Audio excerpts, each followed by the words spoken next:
Good afternoon. I'm Karthikeya of BBA honours first year. మిమ్మల్ని ఒక question అడదాం అనుకుంటున్నాను, మీరు ఏమనుకోకూడదు.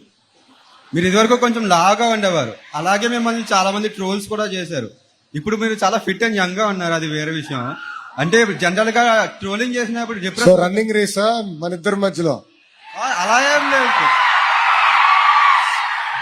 చెప్పమ్మా.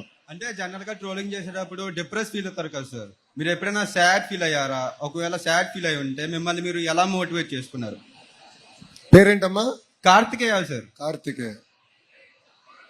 అలాగే మీ డైట్ సీక్రెట్ చెప్తారా మాకు? అమ్మా, మీ diet secret.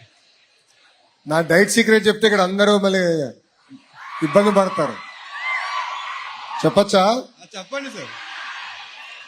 So diet secret కి మళ్ళీ వస్తా. కార్తికేయ ఫస్ట్. Okay sir.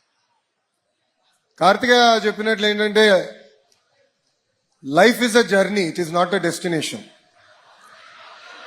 మీకేమవుతుందంటే అనేక సందర్భాల్లో మనం ఇబ్బందులు ఎదుర్కొంటాం. సమాజం మన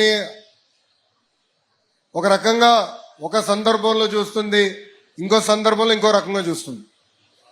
అది మనందరం ఇక్కడ ఛాలెంజ్గా తీసుకోవాలి. నేను ఒక గోల్ పెట్టుకున్నా, నేను ఇది సాధించాలి అని నేను ఒక గోల్ పెట్టుకుని ఆ గోల్ వైపే నేను పరిగెత్తా. నన్ను అవమానించినా, నన్ను ట్రోల్ చేసినా నేను పట్టించుకోలే. సింగిల్ ఎజెండాతో నేను ఫోకస్ చేశాను. ఈ మధ్యన నేను చూస్తున్నా కొంతమంది పిల్లలు కొంచెం మార్కులు తక్కువ వచ్చినాయని, లేదంటే ఒక ఎగ్జామ్లో ఫెయిల్ అయ్యారని ఆత్మహత్య చేసుకునే పరిస్థితికి వస్తున్నాం. That is not correct. ఎందుకంటే మన ఇంట్లో తల్లిదండ్రులు చాలా ప్రేమతో మనం పెంచుతున్నారు. వాళ్ళు చాలా త్యాగాలు చేసి, మన కోసం అనేక త్యాగాలు చేసి మనని ఈ స్థాయికి తీసుకొస్తున్నారు. అది మనందరం గుర్తుపెట్టుకోవాలి. జీవితంలో అనేక ఛాలెంజెస్ వస్తాయి. ఆ ఛాలెంజెస్ ఎదురుగించుకునే శక్తి కూడా దేవుడు మనకిస్తాడు. అది ఇక్కడున్న మనందరం గుర్తుపెట్టుకోవాలి. So I always took those trolls as a challenge.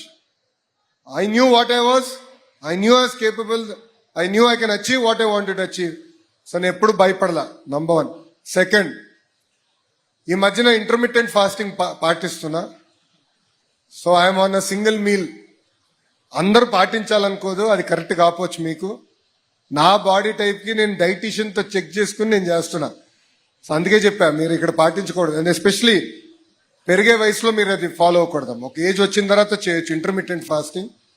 మీకు ఇక్కడ 3 మీల్స్ అవసరం నేను అనుకుంటున్నా. సో మీరు ఏమైనా చేసే ముందు, డైట్గా నేను చేసే ముందర కన్సల్టేషన్ అయిన తర్వాతనే చేయండి దయచేసి. లోకేష్ చేసాడు ఇంకా నేను కూడా చేయాలనుకోదు. డైట్ విషయంలో ప్లీజ్ బీ వెరీ కేర్ఫుల్. ఓకేమా? Thank you bro. Thank you Karthik.